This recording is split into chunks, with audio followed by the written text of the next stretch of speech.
Tujuan anggaran dalam sistem keuangan daerah.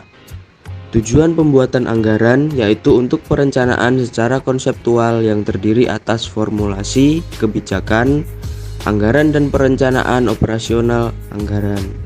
Selanjutnya, fungsi anggaran dalam sistem keuangan daerah.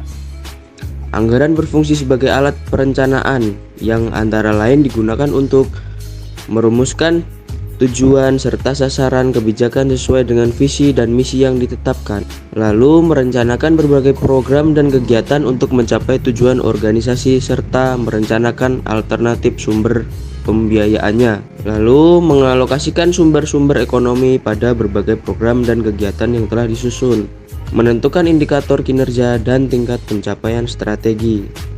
Anggaran berfungsi sebagai alat pengendalian yang digunakan antara lain untuk mengendalikan efisiensi pengeluaran, membatasi kekuasaan atau kewenangan Pemda, mencegah adanya overlapping, understanding, dan salah sasaran dalam pengalokasian anggaran pada bidang lain yang merupakan prioritas, memonitor kondisi keuangan dan pelaksanaan operasional program atau kegiatan pemerintah.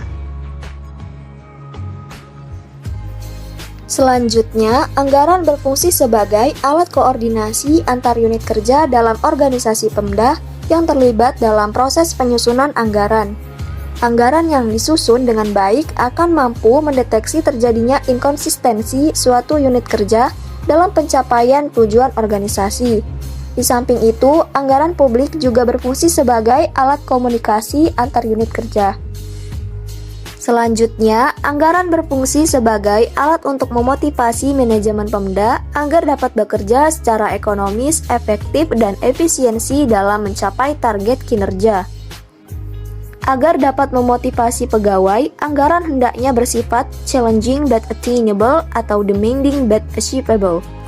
Maksudnya, target kinerja hendaknya ditetapkan dalam batas rasional yang dapat dicapai atau tidak terlalu tinggi dan tidak terlalu rendah. Pendekatan dalam penyusunan anggaran. Pendekatan anggaran berbasis kinerja merupakan pendekatan penyusunan anggaran yang fokus pada manajemen sektor publik yang berorientasi pada kinerja bukan pada kebijakan.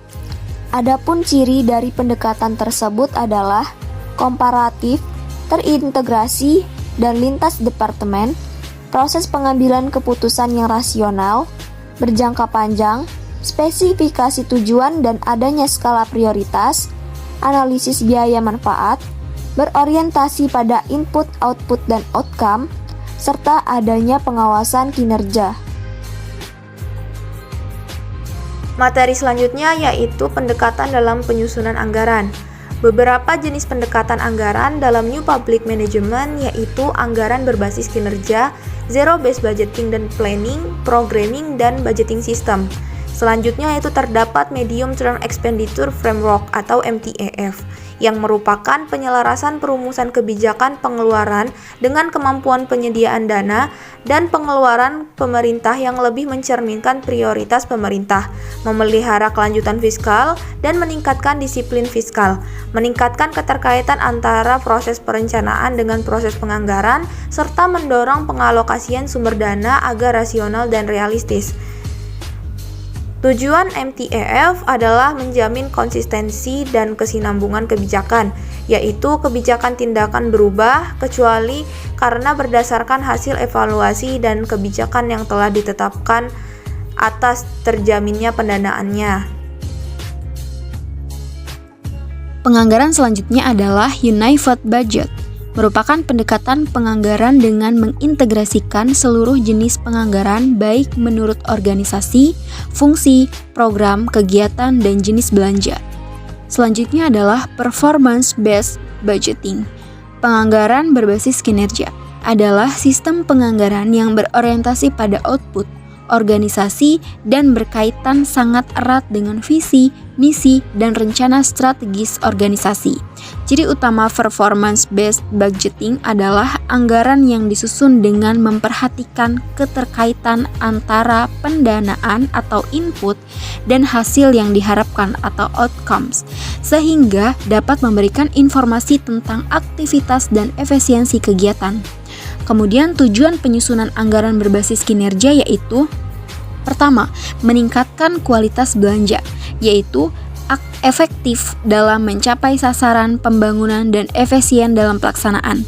Kedua, meningkatkan transparansi dan akuntabilitas, yaitu adanya kejelasan tentang keluaran dan dicapai, kejelasan biaya yang dibutuhkan untuk mencapai keluaran, dan kejelasan tentang penanggung jawab kegiatan.